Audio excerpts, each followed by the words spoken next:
everyone, welcome back to our channel. If you're new here, hit that subscribe button because we bring you real stories that matter, from justice issues to human rights updates, both in Nigeria and in diaspora. Now, did you all see the drama that happened yesterday, July the 22nd, where Senator Natasha Akpoti-Uduaghan boldly marched to the National Assembly to resume her role as elected senator representing Kogi Central? Yeah, did you? Well, it was so nice to see her boldly march on with the human rights defenders who stood with her. Well done, Senator Natasha. Well done. So, let's look at what all of this means for democracy, accountability, and women's rights in Nigeria. So, as you all know, yesterday, the 22nd of July 2025, Natasha Akpoti-Uduaghan showed up at the National Assembly to resume her duties as the elected senator representing Kogi Central. Yes, she's currently serving a 6-month suspension that was handed down by the Senate in March of this year. However, a federal high court in Abuja already ruled that her suspension was illegal and ordered the Senate to recall her. Do you all remember that? So it really emboldened her to go to the Senate. But despite the court order, she was blocked at the gates, not once but twice, and eventually met a locked gate at the final checkpoint. Understanding rules of the Senate, yet they suspended her. There is no way this illegality will be allowed to stand. You are not the president of authority. In the whole world, we have made it for you. Face serious issues of insecurity and hunger. Allow Natasha, somebody's wife, to do her job. Akpabio. So the question I want to ask is, what does it say when an elected official backed by the court is physically prevented from accessing her office? What do you think? Let us know your thoughts in the comment section. I'll tell you my thoughts.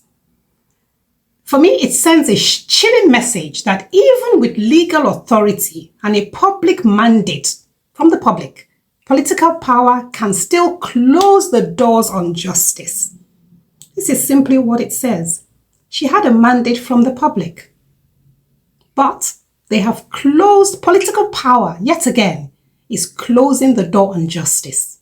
Back in the month of March, Senator Natasha was suspended for unruly and disruptive behavior, according to the Ethics Committee.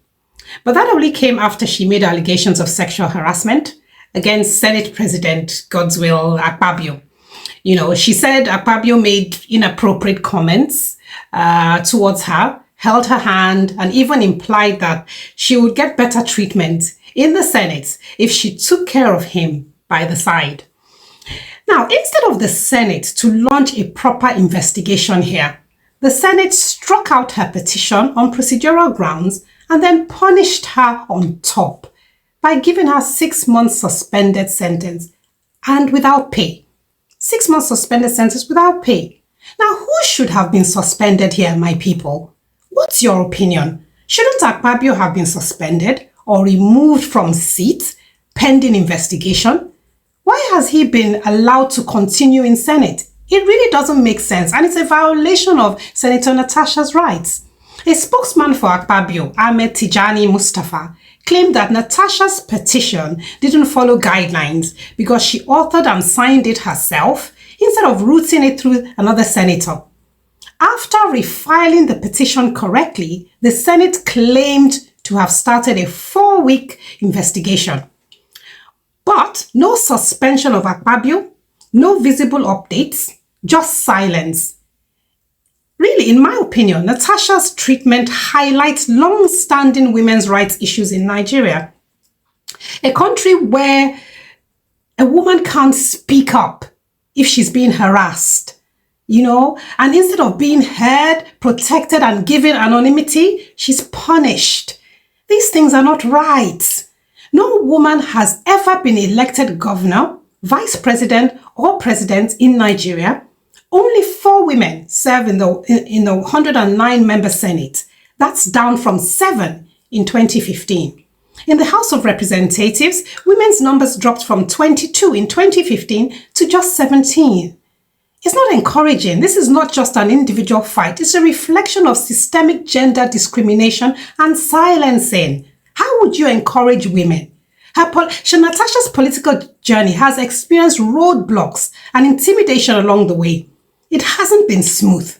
When she first ran for governor of Kogi in 2019, thugs reportedly loyal to the ruling APC harassed her. How do you encourage women to take office if these are the things that we keep seeing? And we must keep speaking up against these things. We must say no. No to sexual harassment. No to a violation of women's human rights. In fact, they mocked her as a sex worker, physically attacked her and her driver, and tried to stop her campaign completely. She said at the time, and I quote her, "This is definitely not an election. This is almost like a war zone." And if you remember, in 2023, just before the Senate election, parts of the main roads leading to her district was dug up overnight in an obvious attempt to prevent her from reaching voters. Authorities claimed it was to protect against terrorist threats. Really? Or just another strategic attempt to silence her? They ignored where they should go to protect terrorist threats. Plateau State, Borno, Enugu, Kano, and the other states. And they are protecting terrorists on the road to her district. Can you all see the irony, my people? The foolishness.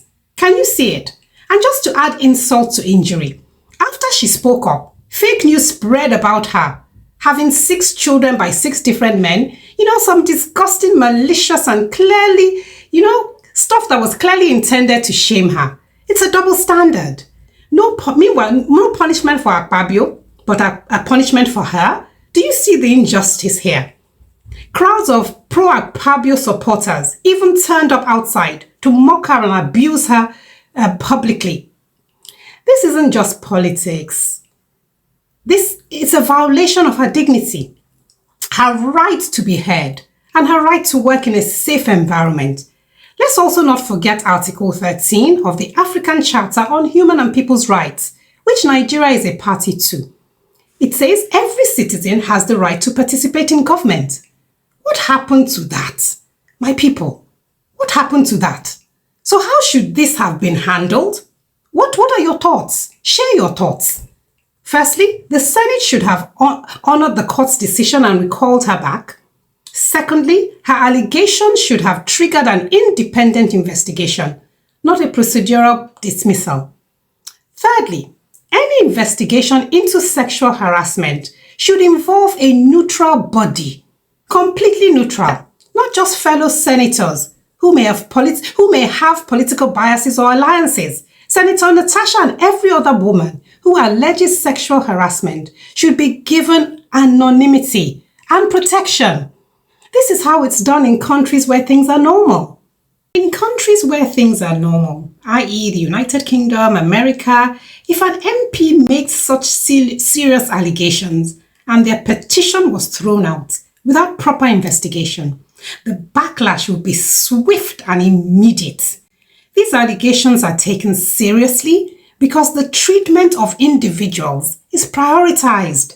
Accountability is important, and they uphold a standard of integrity in office. I'll drop a link of all UK MPs suspended from their party due to one allegation or the other in the comment section. Take a look at it. A number of suspensions there were due to sexual harassment. It's so informative. Have a look. This same Akpabio was accused of sexual harassment in 2020 by Joy Nunye, former acting MD of the Niger Delta Development Commission, the NDDC. So why should Senator Natasha be ignored? Why should she be disbelieved? This case exposes whether women in leadership can ever speak out without being silenced, whether elected officials have protection when challenging those more powerful than them. It exposes whether the rule of law means anything when it contradicts political power. Because if someone like Senator Natasha can be treated like this, what chance does the average woman like you or I, or an ordinary whistleblower, what chance do we stand or have? To Senator Natasha, we see your bravery, we see your courage, and we are watching. Your fight will pave the way for younger political aspirants. And to the Nigerian government and the Senate, we demand fair treatment of our sister, Senator Natasha, and that you take sexual harassment allegations seriously, not punishing those who speak up.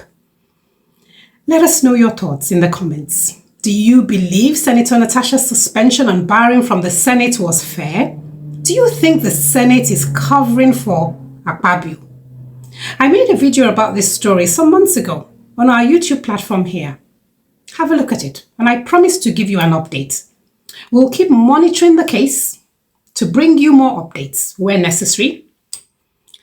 And as usual, don't forget to like, share, and subscribe. And if you want more updates on issues affecting justice, injustice, democracy, and human rights in Nigeria, this is the channel for you.